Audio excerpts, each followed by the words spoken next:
Good morning. Today I'm going to be teaching the rib stitch that I use for almost all of my hats and sweaters. It makes really good. You can double it over, and that's actually what I'm going to do for the collar, which is the piece that I will be showing you. This stitch, you can see on the unfinished front of the sweater, looks beautiful as an accent. It's on the end of my sleeves as well. I have a little bit of work to do to finish up this front panel. You can see it's going to have a little bit of a shape here, just like the back panel does. I ran out of yarn on that one, so I will be twisting up this skein to finish up and to show you how I make this ribbing on the collar. I get asked a lot at markets when I'm in person. People will see a sweater like this, they'll see the ribbing and they'll be like, oh my gosh, is that knit? That's gorgeous. It's always really exciting when people go and they take a sweater and they look at it and they look at the stitches and they go, oh my gosh, no, it's not knit. This is crochet. That's so cool.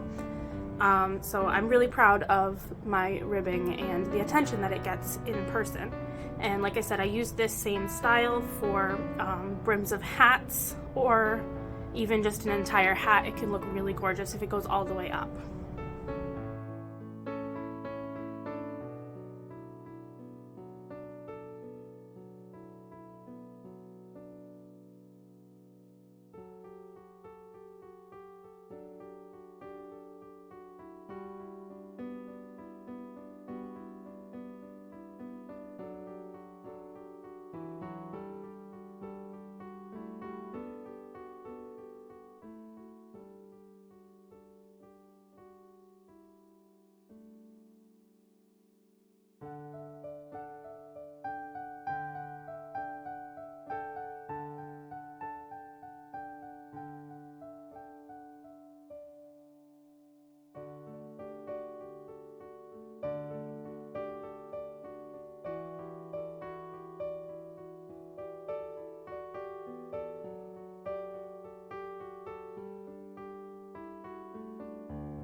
Alrighty, now that we are all caked up, have to find the middle.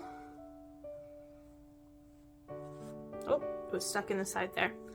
Alright, I'm not going to finish this top piece now because I really want to show you the ribbing.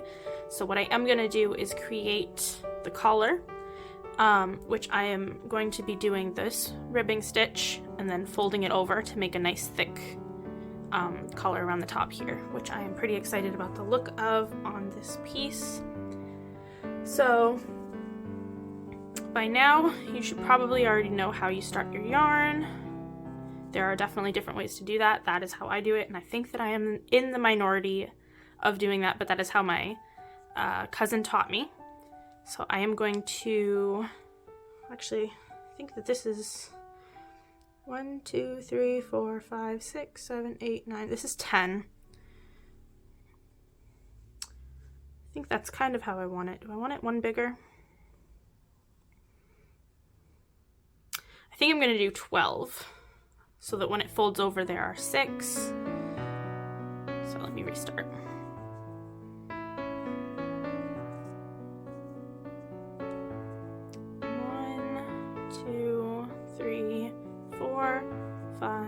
6, 7, 8, 9, 10, 11, 12, and 1 extra.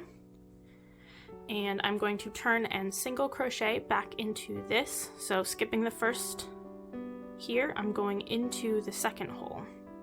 Not into the first one, into the second one. Yarn over, pull through, just a simple single crochet stitch. 1, 2, 3, 4,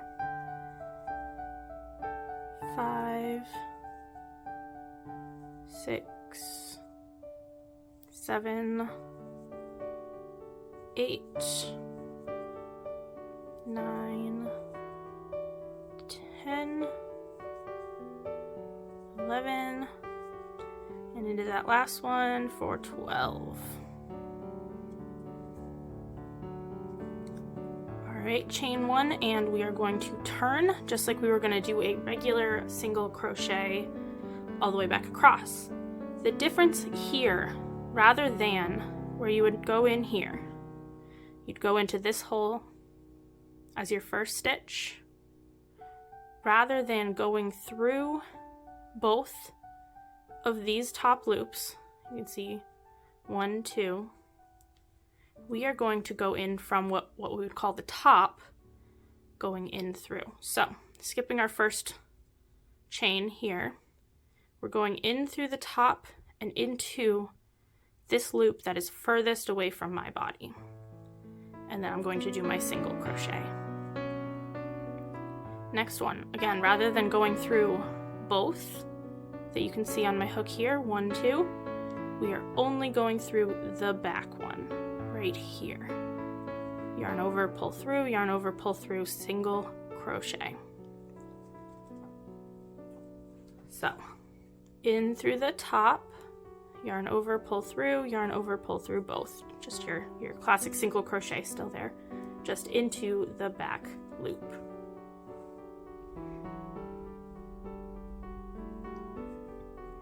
So another way you can think about this is that these look like little V's on the top. If you can see all along here, each stitch looks like a V rather than looking at it from the side where you would go in here.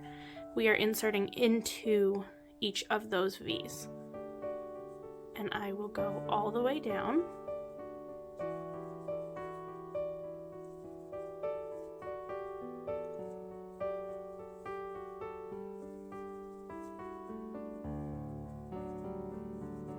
And last one. Oops. Over, pull through and chain 1 and turn. Just like if you were single crochet stitching, this is extremely similar. It just changes where you're hooking your yarn through. So once again, going into the top of this row and doing your single crochet stitch that way to create the ribs. So I have done a couple more rows here, and you can see a little bit how these are starting to rib up. There's 1, there's 2, and that actually is how I tend to count them as well. I don't count exact rows when I'm doing this stitch. If I say I need 13, it probably means that I mean I need 13 of these ribs. They're really easy to see, so a lot easier to count. So I will continue going on here, and I will touch base with you when I have it long enough to go all the way around the collar, and I will show you what I'm gonna do at that point. Alrighty, welcome back. This is where we are at right now. I had originally decided that I wanted 34 bumps, so technically it's twice as much as that, but 34 of these because it takes a down and back to make one ridge. I think I'm only gonna do 30 because I want the neck to lay in as if it, you know, we're coming in. I don't want it to stand straight up. I think I am close to that. 2, 3, 4, 5, 6, 7, 8, 9, 10, 11, 12, 13. Yeah, I'm on 29 now, so one more, finishing this one, and then one more row to go.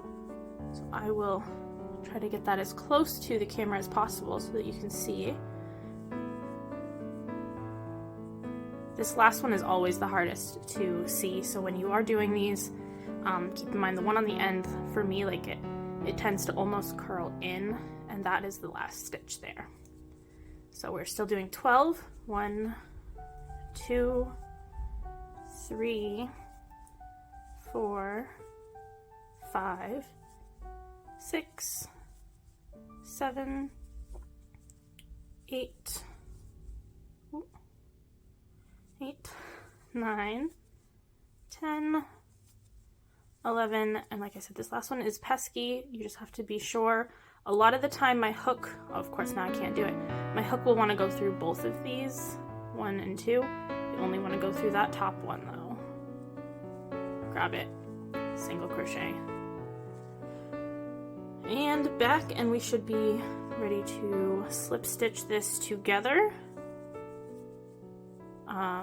The unfortunate part is that I still have to finish this front panel before I can stitch the whole thing on and together. I have not yet decided if I'll do that on camera or not, so we will see. I might, just for the fun of it. The priority on this video was to show you how to do ribbing. You can, with this stitch, oops, I split my yarn there. With this stitch, create a hat.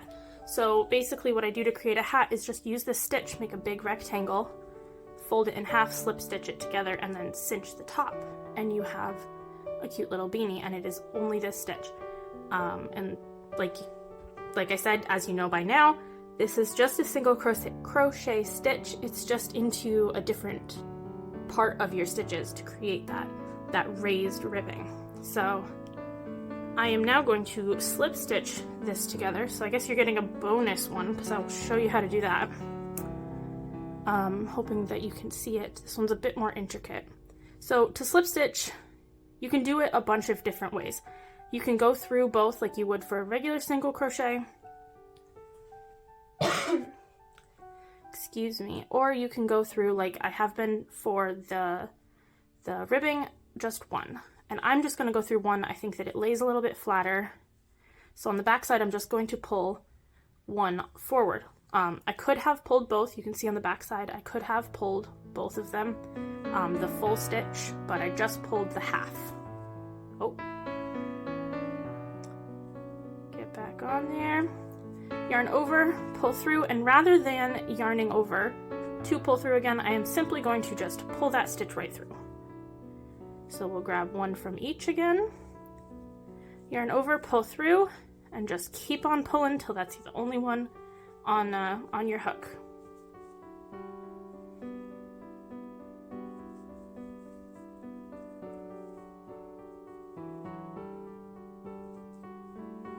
Over, pull through, just keep pulling it through. There's no more yarning over after that initial pull through.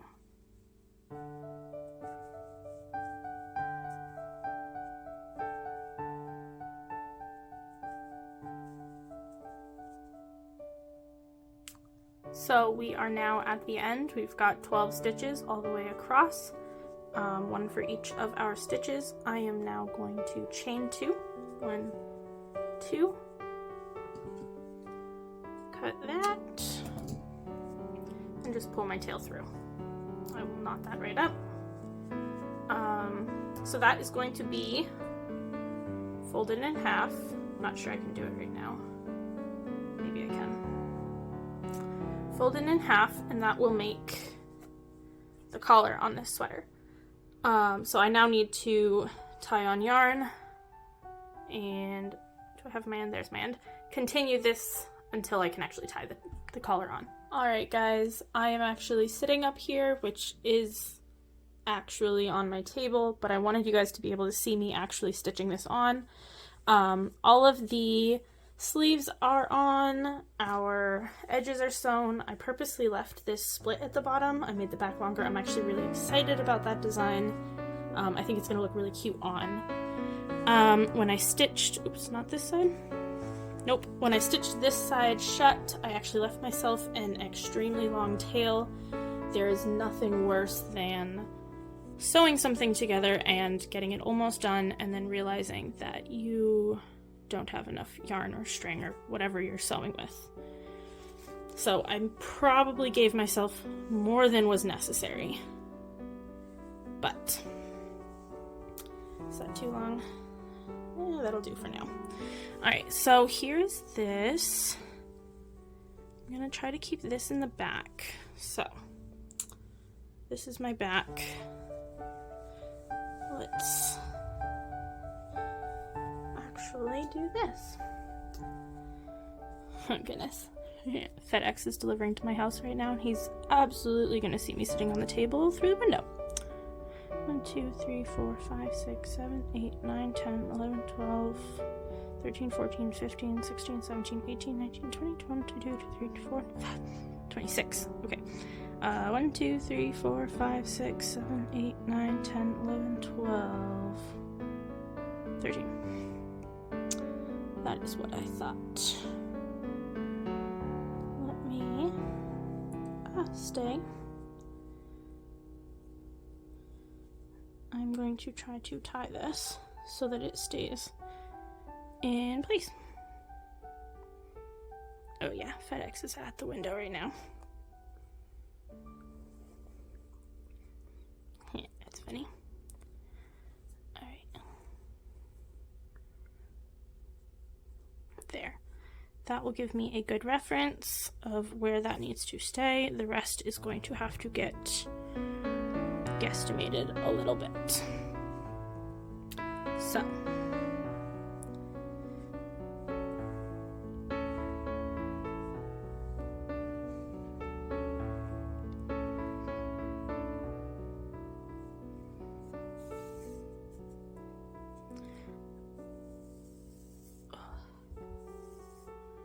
if you know anything about wool, you know that the fiber itself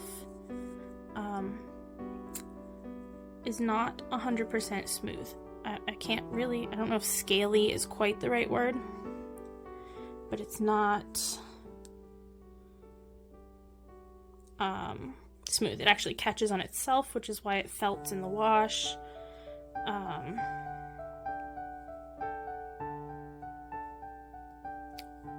So sewing with it is a little bit difficult because it tends to want to knot up. I'm actually glad to have so much space for this. Actually working on a table, not the worst idea, because if you're sitting on your lap, sometimes things can get a little bit messy. Okay, let's see if I can do it like this. Back, there, stitch. I like that so much better. Oh, see, it just caught something, caught itself, I think. How's that gonna look? That's gonna look really good. Alright. Okay, I'm gonna stop this. Alrighty, we have officially made it, oops, all the way around. As you can see, I cut myself more yarn than was necessary. I'm going to bring this back out to what will be the outside of the garment, because it is currently inside out. Of course, last stitch we encounter another little knot. Cut that extra off. I'll fold that up later. I don't want to do that one. I will do this one. And a couple of chain stitches just to make sure we are secure. As you can see all over the piece, there are ends that need to get woven in, but let me show you what this looks like.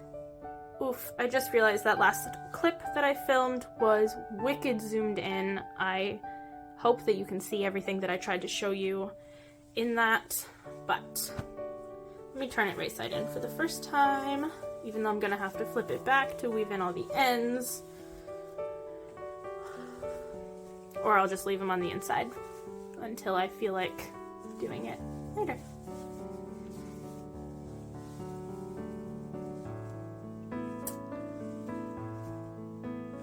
awesome. There is the finished piece. I love the shape that this has. Oh my gosh. Yeah, that collar came out really good. I've played around with so many different ways of attaching this. But I've noticed that if you slip stitch it on, the collar tends to want to stand up. It sticks out. It looks really bad. If you single crochet it on, it does lay more flat, but you have a rib of single crochets on the inside, so it's not always as comfortable to wear. Unfortunately, stitching it on still seems to be the best. As much as I hate needle and thread, I would never be very good at cross stitch or needlework, anything like that. I have no patience for it. But this is our finished piece. Like I said, the bottom is that same ribbing. I love the way that this slit is, the two-tone length. I will probably give it a try on in a little bit. Sleeves all attached. Yeah, lots of little ends to weave in, but that's okay. This is it.